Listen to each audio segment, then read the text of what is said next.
Before we dive in, if you love deep NBA drama and real stories that the league tries to hide, make sure to hit that subscribe button. Your support pushes this channel to the top, and trust me, you don't want to miss what's coming next. Alright, let's set the stage, because this saga is on another level. The Phoenix Suns should have been a super team, a powerhouse, a franchise built to dominate the Western Conference for years. Instead, they've somehow turned into one of the league's most chaotic experiments. And at the center of it all is their owner, a man who stepped into the NBA with billions in his pocket and the promise of building a championship dynasty. When he took control of the franchise in early 2023, the entire basketball world expected a new era. He walked in with the resume of a billionaire businessman who built a massive mortgage empire, and Phoenix fans truly believed he was ready to go all in for a title. And on day one, he absolutely did. His first major move sent shockwaves across the NBA, a blockbuster deal for Kevin Durant. The price was ridiculous: elite young players, multiple unprotected first-round picks, and long-term assets that most owners would never risk. But he wanted a championship immediately, and at that moment, people respected the ambition. Kevin Durant and Devin Booker on the same rosters sounded like a nightmare for the rest of the West. But that was the moment everything started spinning out of control. Phoenix went into the 2023 playoffs with massive expectations and crashed out in the second round. Losing to the eventual champions wasn't embarrassing, but the reaction afterward changed the franchise forever. Instead of regrouping or building stability, the owner made a stunning decision. He fired the head coach who built their entire culture, led them to the finals, and held one of the best records in franchise history. This wasn't a GM move. This was the owner directly pulling the strings. And that was only the beginning, because instead of slowing down after a questionable decision, he doubled down. And the next move he made has been called one of the worst trades in Suns history. A deal so risky, so expensive, and so poorly structured that the consequences are still haunting Phoenix today. And trust me, from here, the story gets even crazier. Here's where things get even crazier. One of the wildest twists in this whole saga is that Isaiah Thomas, yes, the Hall of Famer who torched the New York Knicks front office in the 2000s, was reportedly involved in pushing Chris Paul out. CP3 himself told the New York Times that both Matt Ishbia and Isaiah Thomas wanted to go in a different direction. And that direction? A super team built around Kevin Durant, Devin Booker, and Bradley Beal. 3 players earning over $50 million each, forming the most expensive roster in NBA history. Sounds powerful on paper, but the problems were immediate. No bench depth, no true point guard, no flexibility. They were locked above the second apron, stuck with a top-heavy roster that had no room to grow. But Ishbia didn't care. He believed he built a dynasty. Then reality hit. By May 2024, the Suns got swept in the first round by the Minnesota Timberwolves. 4 straight losses. No fight, no adjustments, nothing. And what did Ishbia do? Double down again. He even claimed that 26 of the league's 29 GMs would trade their entire roster and draft picks for Phoenix's. A wild statement after a complete collapse. Instead of taking accountability, he pointed the finger at head coach Frank Vogel, even though Vogel was 49-33 in his only season. Phoenix fired him and replaced him with Mike Budenholzer, an Arizona native and championship coach who beat the Suns in the 2021 finals. They gave him a 5-year, $50 million contract. But even that couldn't save them. The Suns went 36-46, missed the playoffs, lost their final 8 games by double digits, and Budenholzer was fired after just 1 season. At this point, Ishbia had fired 3 head coaches in 3 years: Monty Williams, Frank Vogel, and Mike Budenholzer, 2 of them champions, all of them respected. And then came the breaking point.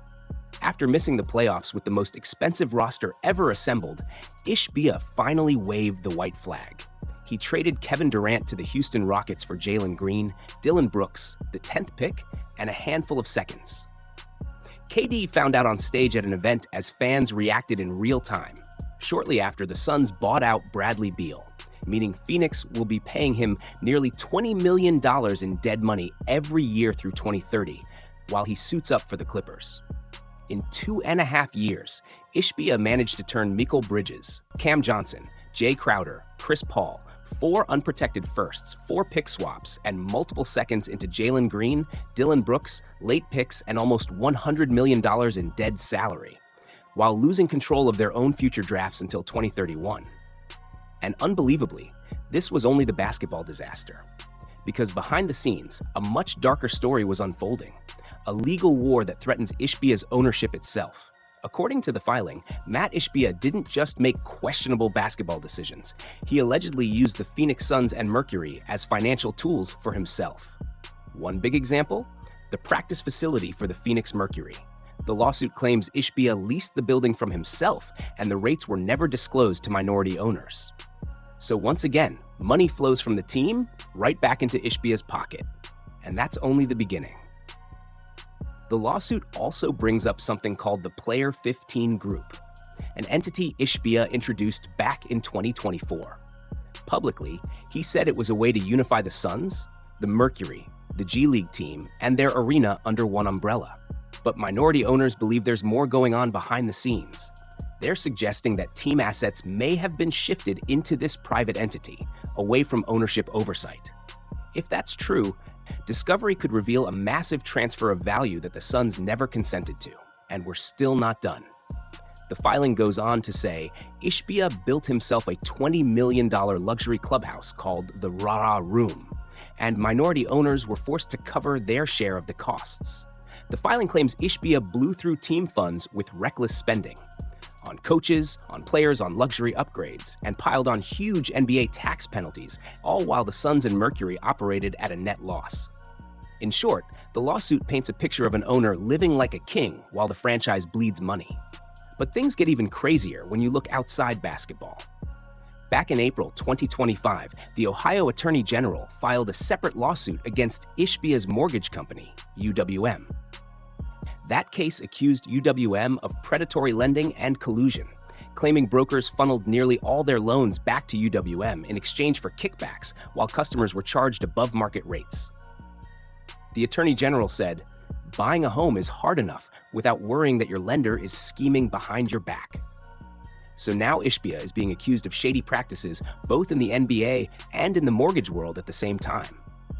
That's a lot of smoke, and possibly a massive fire. So what does Ishbia say? Through his spokesperson, he denies everything, calling the lawsuit a shameless shakedown disguised as legal action. The Suns released their own statement saying Ishbia always made his approach clear. He was going to spend big, overhaul the franchise, and force rapid changes. They argue the minority owners stayed on board, didn't complain then, and now just want to benefit from the value the franchise gained. Ishbia even went on a podcast and said the minority owners should thank him for increasing the team's valuation from $4 billion to $6 billion. In his eyes, the lawsuit is nothing more than anger from owners who tried and failed to pressure him into buying their stake at a premium. And here's the irony of all this. After all the chaos, the KD trade, the Beal buyout, the coaching carousel, the allegations, the Phoenix Suns are somehow having their best season under Ishbia. Through 18 games of the 2025-26 season, they're 11-7. Vegas projected only 31 wins, and they're already way ahead of pace. Dylan Brooks is having the best year of his career. Jalen Green just set a franchise debut record with 6 threes and 29 points. Devin Booker finally looks like himself again. And first-year head coach Jordan Odd has this team playing with more identity and energy than the entire super team era. It's almost poetic. Ishbia spent billions chasing a championship with expensive stars, but the team might actually be better now, younger, hungrier, and more balanced, while he fights for his NBA reputation in court. So, what happens next? The case is moving forward in Delaware, and minority owners believe evidence will show Ishbia's failed capital call could massively reduce his ownership stake.